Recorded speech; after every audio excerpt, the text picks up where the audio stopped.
30 წლიანმა კომუნისტურმა რეჟიმმა ჩვენთვის ქართველებისთვის ესე იგი შოკისებური, ესე იგი რაღაც ისეთი რაღაცები გამოიწვია ჩვენს მენტალიტეტში, რომელმაც საერთოდ შეცვალა ჩვენი, ესე იგი ჩვენი მენტალური ბუნება, ჩვენი ხასიათი და ჩვენი ის წესჩვეულებები, რაც ჩვენ გვქონდა საუკუნეების განმავლობაში, ათასობით წლის განმავლობაში მოხდა ამ ყველაფრის, ესე იგი აღრევა მოხდა. დღეს ძალიან შიშით ვუყურებთ ამ ყველაფერს, ვუყურებთ რატომღაც გონია, რომ მონარქია გონია რაღაცა ისეთი წყობა, სადაც ესე იგი ადამიანი მეორე ადამიანს დაჩაგრავს და ვიღაცამ ამასთანავ მოგწერა კიდეს. მოგწერა კი არა, ხშირად გაგვიგია, თითოეულ ჩვენგანს გაგვიგია და ყველას გაგვიგია, რომ ესე იგი რა დროის მონარქია 21 საუკუნეა გარეთ და რა დროის დაუშვათ ბატონყმობა არის. ჯერ ერთი ბატონყმობაზე არავინ არ ლაპარაკობს, მართლა 21 საუკუნეში, როგორ შეიძლება 21 საუკუნეში ბატონყმობაზე იყოს საუბარი, როცა ბატონყმობა იყო, ვითომ ჭალებში ბატონყმობა იყო საქართველოში, მაშინაც არ ყოფილა სრულყოფილი ბატონყმობა. ანუ ევროპულ ბატონყმობაზე უფრო ესე ლიბერალური წყობა იყო ჩვენთან და იყო ყოველთვის პატრონყმობა იყო და არა ბატონყმობა. და ვისაც ისინი მოაქვს, რა ქვია, ეს არგუმენტები მოაქვს 21 საუკუნეა გარეთ და რა დროის მონარქია არისო, არ დაგავიწყდეთ, რომ დიდი ბრიტანეთიც, ესპანეთიც და 11 სახელმწიფო ევროპაში არის მონარქისტული სახელმწიფოა. ერთ-ერთი ყველაზე განვითარებული სახელმწიფო მსოფლიოში იაპონიას მონარქისტულია, რომელსაც იმპერატორი ჰყავთ. ეს არაფერ შუაში არ არის. მეფე ამ შემთხვევაში არის ეს იქნება, ესე იგი ერის სახე იქნება და არა დაუშვათ ერის მსახური იქნება, უნდა ემსახუროს ხალხს და არ იქნება დაუშვათ გამკარგავი რაღაცის ეს იქნება უბრალოდ მსახურება, მეფე უნდა ემსახურებოდეს ხალხს და არა ხალხი მეფეს. ეს არის ცნობილი ფორმულა, რომელიც ესე იგი მეფეს და მით უმეტეს ჩვენ ამის დიდი ტრადიცია გვაქვს, იმიტომ რომ ჩვენთან მეფეები მართლა ემსახურებოდნენ ხალხს და არა ხალხი მეფეს. გავიხსენოთ ჩვენ ისტორიის მანძილზე ჩვენ 12 წმინდანი მეფე გვყავს. 12 წმინდანი მეფე, იმას ნიშნავს, რომ 12 მეფე, რომელიც მართლა ემსახურებოდნენ ხალხს და ხალხის გამო და ჩვენი წმენის და ჩვენი ესე იგი იდენტობის გამო ესე იგი შეეწინენ და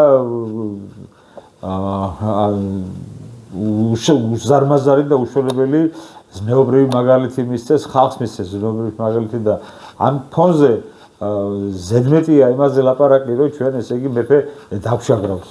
ჩვენ გახლავართ სამეფო კლუბი, ერთ-ერთი წევრი გახლავართ ამ სამეფო კლუბის და მინდა ახლა დღეს მოგახსენოთ რა არის სამეფო კლუბი, რაზე სამუშაო რეგლამენტი სამეფო კლუბის საერთოდ სამუშაო რეგლამენტი მინდა გაგაცნოთ.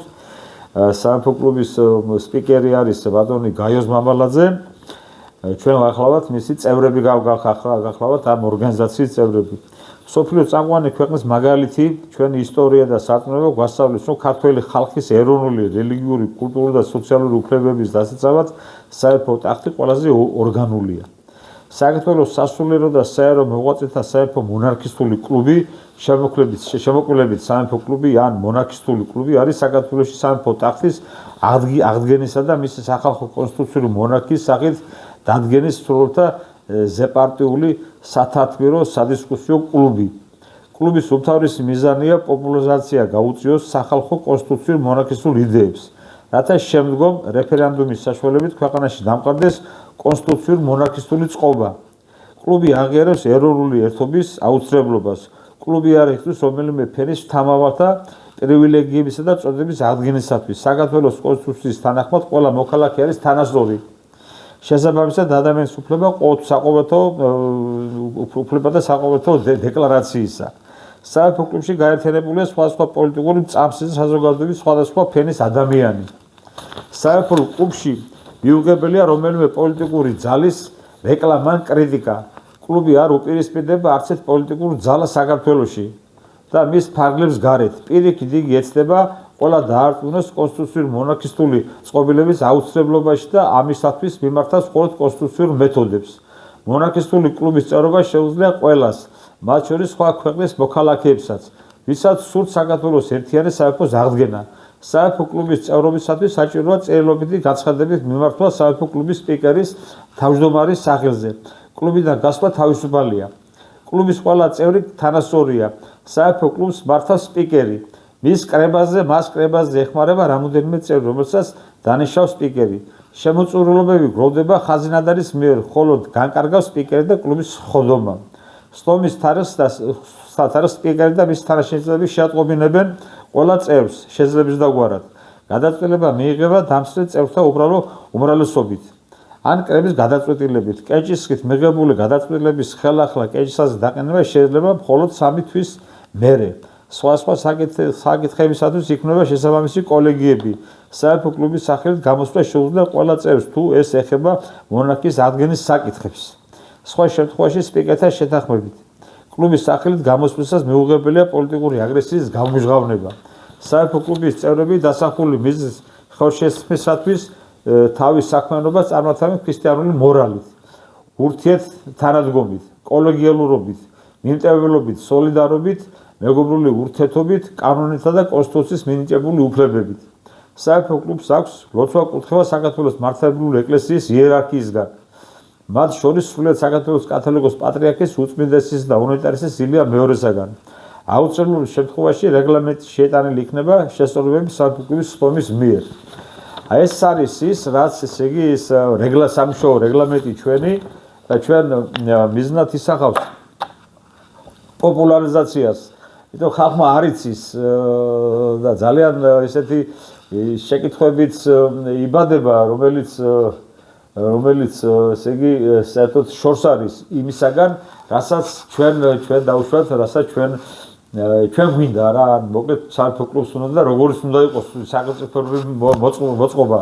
ეს არის ამიტომაც ვფიქრობ ჩვენ ესე იგი ამ ხალხთან, ადამიანებთან მივიტანოთ ეს პატარ-პატარა მოკლე ჩართვები ჩვენ ძალიან ხშირად გვექნება, რომ ესე იგი ადამიანებს გავაცნოთ თუ რა არის და ადამიანები სწორ გზაზე დადგნენ და დაუშვათ გაიაზრონ და გაანალიზონ რა შედეგი შეიძლება მოიტანოს საერთოდ მონარქიამ მოუტანოს საქართველოს.